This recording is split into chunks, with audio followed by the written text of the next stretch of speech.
بسم اللہ الرحمن الرحیم عن عائشة رضی اللہ عنہا قالت کان النبی صلی اللہ علیہ وسلم يحب التيمن ما استطاع في شأن كله في طهوره وترجله وتنعله۔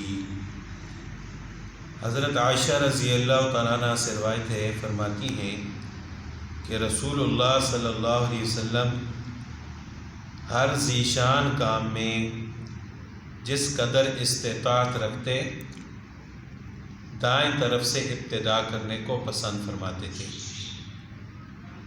وضو کرنے میں، کنگھی کرنے میں، جوتا پہننے میں وغیرہ ذالک، یعنی اس کے علاوہ کوئی بھی ایسا کام جو ذیشان کام ہو تو رسول اللہ صلی اللہ علیہ وسلم دائیں طرف سے ابتدا کرنے کو پسند فرماتے تھے۔ تو یہ بھی ایک وضو کی سنت ہے کہ انسان جب وضو کرنا شروع کرے تو دائیں طرف سے ابتدا کرے، یعنی پہلے دائیں ہاتھ دھوئے پھر بایاں ہاتھ۔ اسی طرح جب بازو دھوئے تو پہلے دایاں بازو پھر بایاں بازو، جب پاؤں دھوئے تو پہلے دایاں پاؤں دھوئے پھر بایاں پاؤں دھوئے۔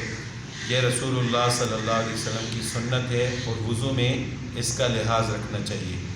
اسی طرح ایک حدیث میں حضرت ابو ہریرہ رضی اللہ تعالیٰ عنہ سے روایت فرماتے ہیں کہ رسول اللہ صلی اللہ علیہ وسلم نے فرمایا اذا لبستم و اذا توضأتم، جب آپ پہنو یا آپ جب وضو کرو، فابدؤوا بایامنکم، تو اپنے دائیں طرف سے ابتدا کرو، یعنی پہننے میں بھی دائیں طرف سے ابتدا کرو۔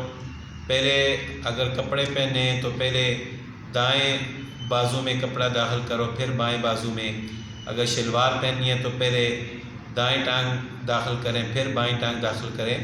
تو اسی طرح جوتا پہننے میں پہلے دائیں پاؤں میں جوتا پہنے پھر بائیں پاؤں میں، کوئی بھی ایسا کام ہو تو دائیں طرف سے ابتدا کرو، اور اسی طرح جب آپ وضو کرو تو اس وقت بھی دائیں طرف سے ابتدا کرو۔